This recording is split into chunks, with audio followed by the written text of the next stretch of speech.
Hi, I'm Kevin Maynor, and this is Celebrating Our Musical Community, a series featuring live concerts on WWFM, the classical network.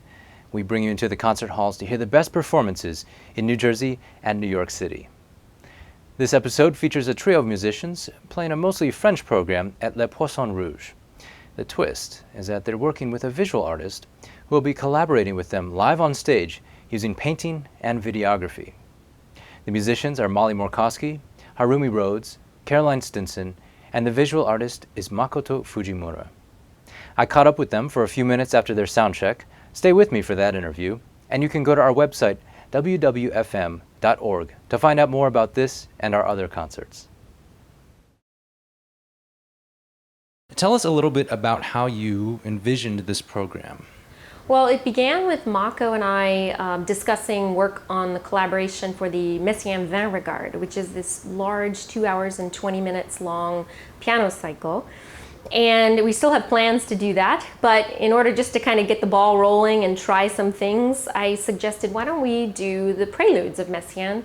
They're much shorter by 30 minutes, and Messiaen is just so ripe for colorful interpretation at the piano, but also off the piano, and in terms of lighting design, in terms of artistic visual components with video, or even with just painting. So it started like that, and then we built from there. And I have two wonderful colleagues in Carrie Stinson and Harumi, and asked them if they would like to join, and Harumi immediately suggested actually a couple of the things, Messiaen, but then we ended up going with the Ravel Sonata Posthume, which is beautiful and not often played, I think, and it's just exquisite for an opener, I think. And then the Takemitsu is brilliant because it's so influenced by Debussy and so influenced by Messiaen. In fact, there's one phrase in the Takemitsu that is exactly the same chords, exactly, because they both borrow the octatonic scale, but it's almost too uncanny. It's exactly the same as in the Dove, the very first of the Messiaen preludes. And so just the spaciousness of the Takemitsu was such a fantastic suggestion. And then as Harumi and I worked, we uncovered the fact that all three of the first pieces were written in the composer's 20s, so very young in their lives. And so we found that really interesting. And to the contrary, the Debussy that I'm playing with Carrie was written towards the end of his life, so it's very representative of a late Debussy. And we started thinking about videography and light, and I started looking up words on the internet, and luminance came up, and the more I read about it, the more I understood that luminance has everything to do with how we perceive color, in photography and things like that. And so I thought it was fitting, because I feel that the music itself is so very colorful, and that the artistry that Mako would be bringing, and the light images, literally with videography that he was going to be using, it was just sort of a perfect title. How do those preludes compare to Debussy's? I assume you've played all I pianists, wish right? I had. In fact, initially when I was going to do the Messiaen, I wanted to intersperse the Messiaen into some of the Debussy preludes that I felt were fitting with them.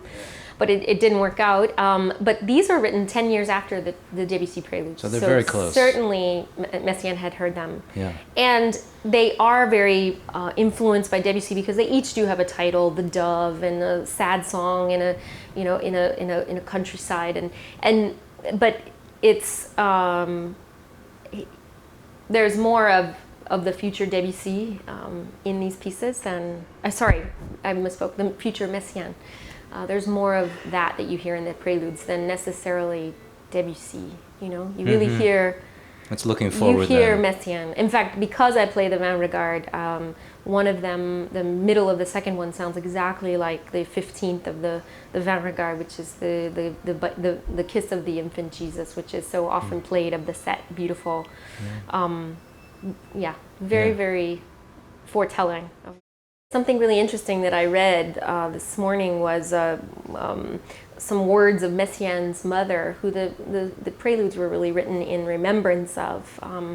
And the mother talks about this music within her prior to Messiaen's even being born. But within me, I hear a distant music and bluebirds and colors beyond the imagination. And it was so interesting because, in a way, it was sort of prophetic, very prophetic about Messiaen's life, and he felt that as much. But I read that about the bluebirds, and this evening, Mako has decided to put images of bluebirds actually in the very last piece of the Messiaen, and I thought, wow. Mako, did you know? And I had goosebumps again, just because you didn't discuss it. We didn't discuss it. Wow. We didn't discuss it. Wow. So I just think it's really kind of brilliant. I'm Makoto Fujimura. I am a visual artist, but I do collaborate with musicians often. If somebody's in the audience tonight, what would they see you doing?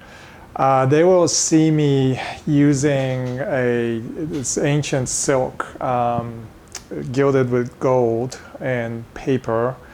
Both of these materials are basically no longer made. They are disappearing from the world, and part of my work is to use these endangered materials and try to use them in a contemporary art context.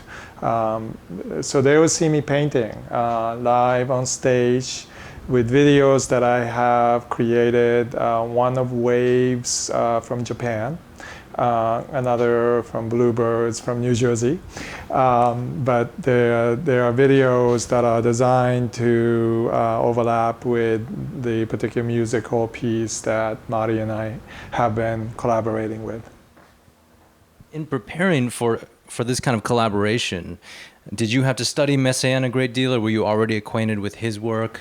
Yeah, the impetus, initial intrigue was that I listened to Messiaen in my studio as I paint. And he had this synesthesia where he sees color, and I don't have that strong of synesthesia, but I do see color. I use ground up minerals like malachite, azurite. You see me on stage using gold leaf, gilding them or sprinkling them onto paper. So it's full of color, but also it's a kind of color that is prismatic. So it's refractive. So that is a kind of a theme tonight, is you see us, my son CJ and I, experimenting, pushing this video medium to a refractive kind of experience with music. So what you see is not direct, descriptive one-to-one, capturing of images, but in between, more abstracted, liminal.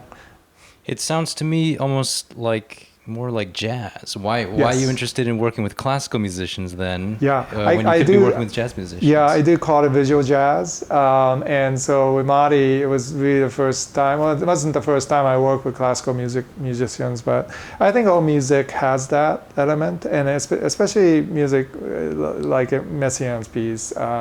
There's just so many overlaps and dissonance as well as resolution.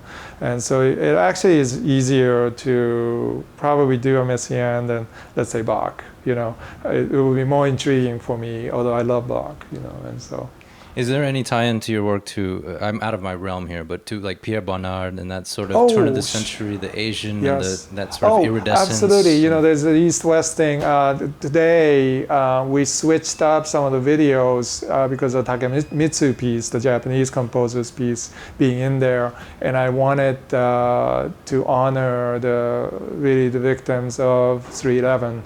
I have been back to Japan several times and continue to feel this weight of trying to figure out, is there anything we can do with over 200,000 people still homeless, and there's been over 50,000 people who committed suicide since that time. Level of despair, the media has gone, Red Cross has gone, the level of despair is even increasing.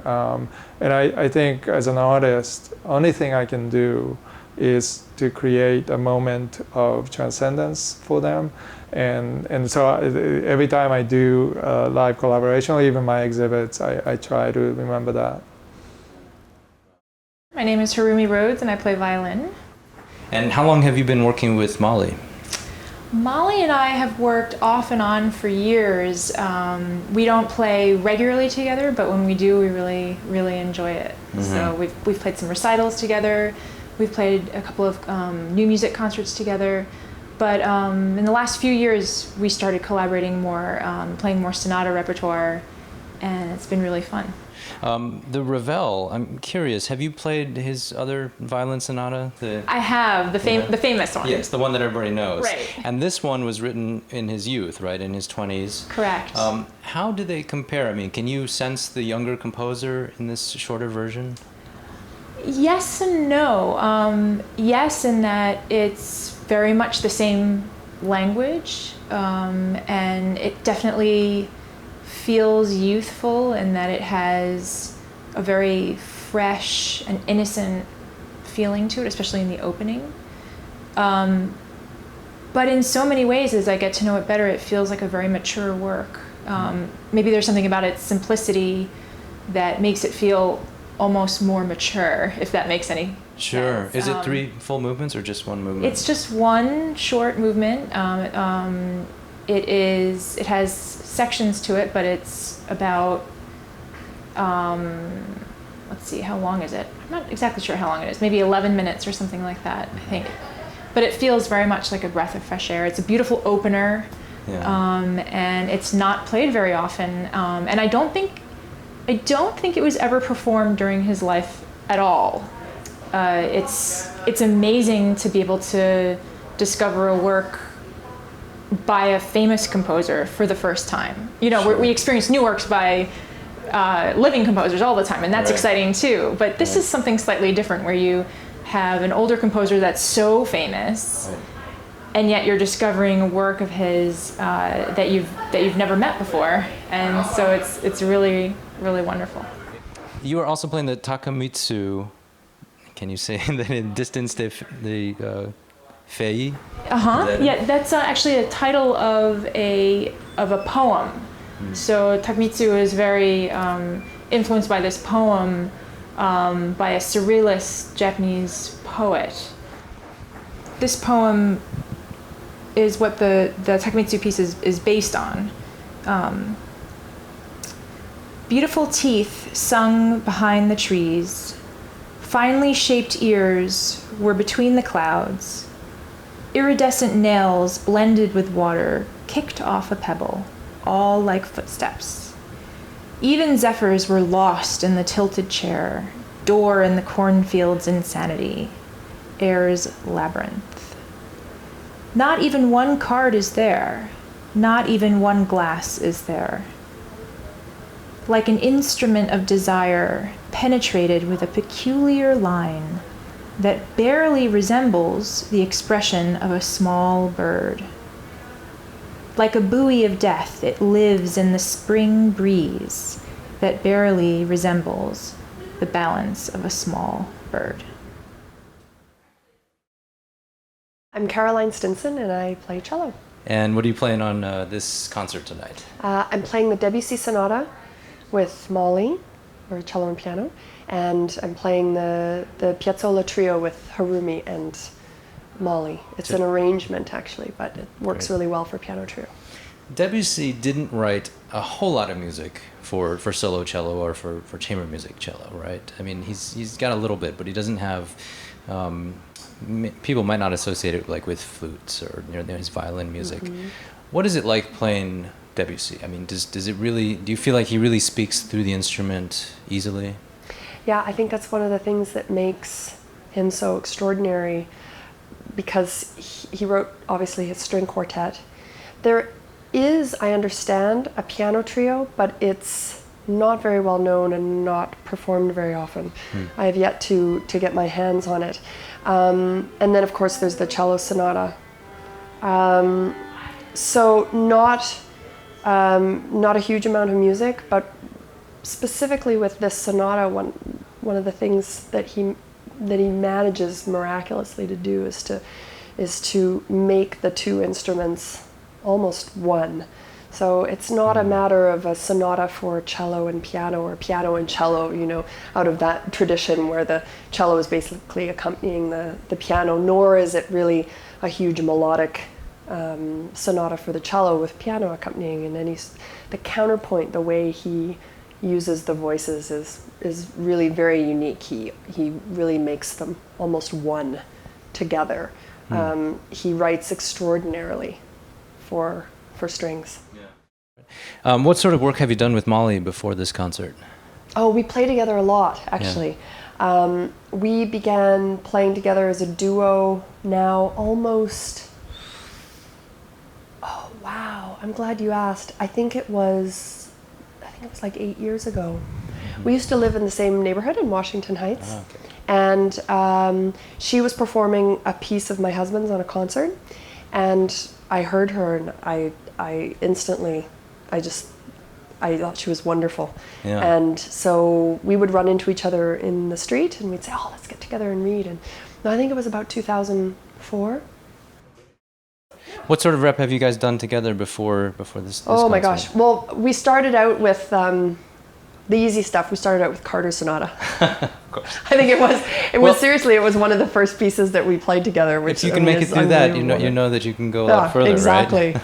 Now, as you guys close with the Piazzolla, are you know, what's in your mind as far as transitioning from Debussy to Piazzolla? Seems like a big jump to make, right? Yeah, it's.